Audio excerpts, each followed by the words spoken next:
guys! How are you all? I hope you're doing well. O baka, puro ka na naman overthink. Well, hindi naman kita masisisi dahil mahirap talaga kapag nakakaranas na tayo ng tinatawag nilang adulting phase. Yes. Ito yung habang tumatanda tayo, tumitindi din ang realidad. True to life to mga be. At dito pumapasok yung 5Ps sa buhay natin. Ano nga ba yung 5Ps na yun?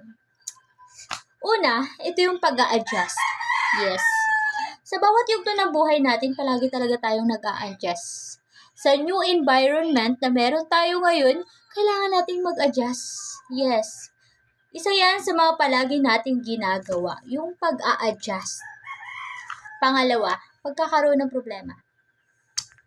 Madalas na nating problemahin kasi yung mga bawat araw na dumadaan na wala pa rin tayong achievement. Yes, tapos nape-pressure na tayo, hindi na natin alam kung anong gagawin natin dahil wala nga tayong makitang achievement sa buhay natin.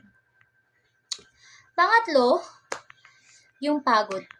Yung kahit wala ka namang ginagawa pero feeling mo pagod ka na. Naranasan nyo ba yun? Kasi kung oo, sinasabi ko sa inyo.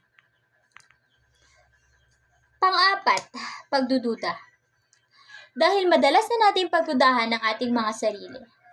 Kasi, palagi natin question, like, kaya ko pa ba? Makaka-alis pa ba ako dito? Yun eh. Yun yung palagi nating tanong. Yung bakit palagi na lang tayo nandito? Bakit hindi tayo makaalis-alis, di ba? Panglima, ito yung huli. Pagkaligaw. Yes. Yung pagkaligaw, be.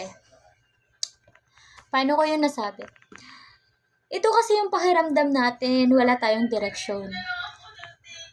Alam nyo ba yun? Naramdaman nyo na ba yun? Ito yung pakiramdam natin na para bang hindi na natin alam kung saan patungo ang buhay natin. Yung very nalulost na tayo. Yung wala tayong makitang idea, hindi natin alam kung saan tayo magsisimula at kung paano ba natin sisimula. At kung naranasan mo na ang 5Ps na yan na nabanggit ko, congratulations be! Dahil nasa adulting phase ka na nga. Pero normal lang yan.